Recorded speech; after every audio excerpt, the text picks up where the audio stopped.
Yeah. I saw some scary statistics lately about Canada in the sex trafficking industry. Yeah. Canada, I think we all consider, well, not just Canada, to bring it local in Ontario and Ottawa. It's huge, and people really misunderstand and think that these are people that are being trafficked from foreign countries, but that's not the fact. The fact is, yes, there are some, Sure. But when you're talking about sexual exploitation, the majority of them are people living right here in Ottawa. It literally can be the girl next door. Wow. And yes, men and boys are trafficked as well, and we have to keep that in mind. But Yeah. the majority are female identified. Yeah. Hi, welcome to Sharing with Susan B, telling stories from the heart. We're looking to inspire, telling stories of struggle, vulnerability, and lessons learned. Hi, I'm Susan Blaine. Welcome. I'm here with Cynthia Bland. So excited to have you here, Cynthia. Thank you. Truly. We only met a little while ago, so I love when that happens. Yeah, it's really incredible when that happens. Cynthia Bland is the founder and CEO of Voice Found. You grew up in Ottawa. You never graduated high school, although you have a genius IQ. You wanted to be a model and a dancer. Oh, yes. You loved ballet, and you actually studied ballet for 7 years. You were offered a scholarship in ballet, but you didn't take it. Babysitting was your first gig, delivering newspapers. We've had a lot of paper route people on this series. You started working in retail at 15. You went on to manage a chain of fashion boutiques. Then you became a buyer and a fashion wholesaler. You got into high tech in the 90s, which of course a lot of us did in this city. Absolutely. Software sales rep, corporate global role in sales enablement, and green building industry as well, which must have been fascinating. Leading a team in development of education. You were self-employed as a consultant as well. Expertise in sales process, sales education, and large-scale education events. Now you founded Voice Found in 2009, and it started as a blog. Yeah. And then incorporated as a foundation in 2011. That's right. And you've come a long way, You've done baby. your homework. Your volunteer work as well. You've been a board member, Parents of Twins Association, treasurer for Scouts Canada, Parent School Association, Sunday school teacher. I was. I knew you were a Sunday school teacher. Voice Found, of course, for many years was a volunteer It absolutely gig. was. So tell us about Voice Found and your passion for it. Well, Voice Found is a charitable organization now, and we are based in Ottawa. We are survivor-led, and our mission really is the prevention of child sex abuse and commercial sexual exploitation. So that is our ultimate goal. In our organization, we do have a number of programs, and we provide frontline services and support for persons that have been trafficked for sexual exploitation, as well as we have a wonderful health clinic. It's the first of its kind in Canada, actually. That's awesome. For people that are at risk of being or who have been trafficked. And we have longer term programs as well to help people who have been exploited, who've been trafficked, who are adult survivors of sexual abuse, to really feel a connection again and become part of the community again. Recovery from these things takes a long time. Yeah. So that's Voice Found in a nutshell. We do advocacy work, training, and of course the frontline support. We were talking about the biggest business struggle that you've had.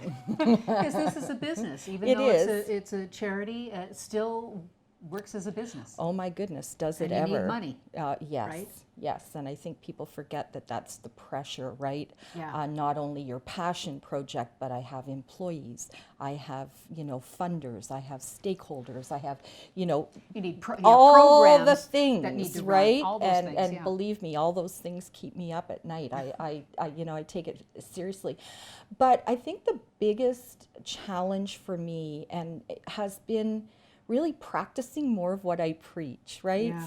So good at giving to other people and helping them to find their truth and to feel good about themselves. And I'm not so good at doing that myself, Yeah. right? Well, it's true for Yeah. a lot of us. Yeah, you know? I think it is. So just overcoming our own insecurities, right? Absolutely. And building that confidence. Yeah. Let's talk about your personal struggle, because your personal struggles have led you to this passion in helping others. They have indeed. So, you know, like a number of people, I have experienced some significant mental health challenges. I was also I was also addicted to drugs. Cocaine was my drug of choice. I had some really unhealthy relationships, including a very abusive first marriage, leaving high school, like just all these things. Yeah. I overcame the addiction. I hadn't been using for about 15 years. And then there were a series of events in my life that brought me to a place where I knew I needed help because I felt ready to start using again. And I was seeing this wonderful person, who a counselor, who asked the question one day, were you sexually abused as a child? And of course I deflected, oh, what do you mean? You know. Well, as many people do, right? Right? You've shoved it down. I shoved it down. I knew it had happened, but the way that I, you know, went through life was to put that away somewhere. So I said yes. I disclosed finally. Wow. How old were you? I was 47 years Wow. old. Yeah. So that's a really long time to hold on to something like And that. how old were you when you were sexually abused? It started at age 5.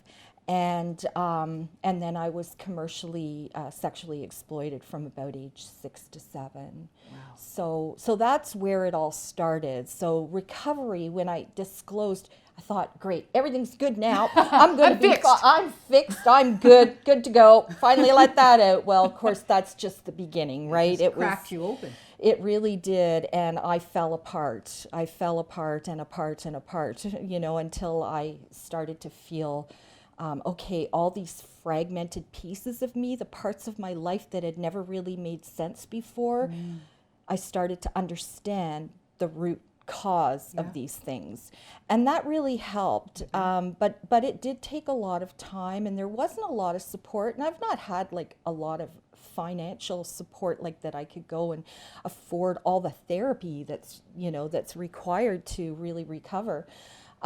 So yes, through that experience, I decided that I needed to do something, anything, to help other adults who are, you know, who have this history of child sex abuse. And the statistics tell us that there are very, very many. Many do not disclose or talk about it. So I wanted to do whatever I could to provide that support and to educate people on how to prevent something and speak up. Yeah. Yeah. I saw some scary statistics lately about Canada in the sex trafficking industry. Yeah.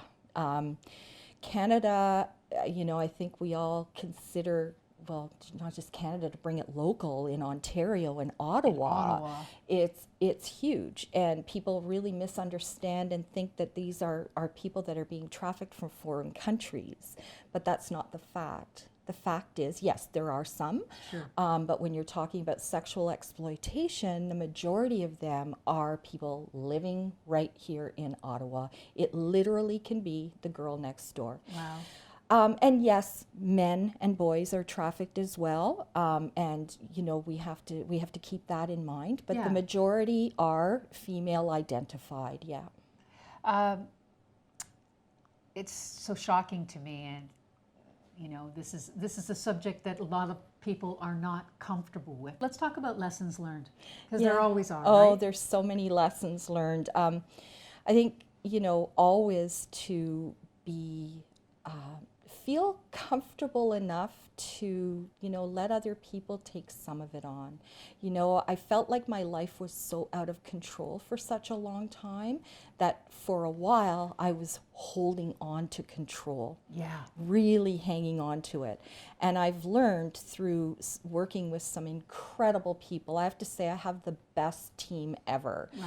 And board and staff. And, you know, they've really helped me to, you know, to trust and let go a little bit. So I think that's important that people... To have people around you. Yeah, you know, Absolutely. and you've got to reach out. Yes. You've got to ask for help. You've got to build that. You have a part in that, right? Yeah. It just doesn't happen. And it's not easy. No, but it's not it's easy. necessary. Yeah. So how about self-care? I remember talking about Yeah, that. self-care. Well, self-care. Still working on that, You a lot of know, us. yeah, we're still working on that. And you know, one of the really interesting things is, yes, I can talk about it and preach it, but in terms of doing it myself, it's not great. And I will say I did have a significant burnout, and I took a couple of months off work just recently. I'm back now and, you know, feeling better and trying to Good. be mindful, Yeah. right, of taking that space and that time for myself. Well, those are the times that we really learn. Yeah. Right? When things are difficult. Yes. And we stumble. Yes. And things feel like they're falling apart. Yeah. And then they fall into place. Yes, Right? exactly. What advice would you give your younger self, Cynthia? That's a really great question. Speak up.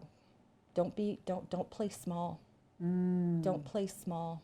You know, in terms of the organization, we've just experienced such rapid growth. So I'm looking forward to kind of what's coming next in new programs and other things Great. that we can provide to people, and hiring more staff. It's wonderful when you can employ people. Oh, I absolutely. love that, and especially because we do hire people with lived experience, Yeah. and so we're I mean, it's part of their healing process. They're Yeah. giving back. They're Yeah. contributing. Ready for some rapid fire questions? Sure You said you were thing. ready. I'm ready. All I'm right. ready for rapid fire. No, let's see. Maybe I'm not. No, I know you are.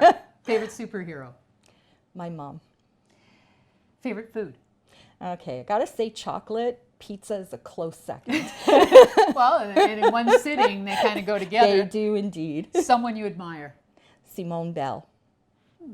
Simone Bell. Do you want to know who that is? Yes, I do. Simone Bell is a former colleague who is instrumental in how we set up our programming in at Hope Found. And she is a strong and wonderful woman who I greatly admire. We'll look her up, Simone Yeah. Bell. Something not too many people know about you. Well, I danced on stage with Diana Ross and the Supremes. Wow! Yes, I did. In the 60s. Really? Yeah. Favorite movie, book, or quote? Quote has to be, you are enough. Oh, yes. You are enough. What's something that always makes you smile? Well, I have to say it's looking at pictures of my children and grandchildren. When I'm having a really bad day and life just seems really horrible, especially my 3 granddaughters, right? Just looking at those beautiful, precious faces and how blessed I am, right? My children and my grandchildren, my family are my world, really. Hashtag super blessed. Yes, indeed. What's your definition of success in one sentence? Okay, so my definition of success is getting to a place within yourself where you feel peace and love, and you know that you've provided that to other people and they've felt it. Still working on that one. Yeah. Well, I know you're providing it to people, for Thank sure. you. Cynthia Bland, you can find her on Twitter, Instagram, LinkedIn. Follow her in the great work that she does. And of course, voicefound.ca. Thank you so much, Thank Cynthia. you. Awesome. We did it. Yay, we did. Wow, that was amazing. I was so inspired by our guests today. I hope you were too. We've got some really cool things coming up. If you have any comments or questions, please contact me. My information's below, and we'll see you next time.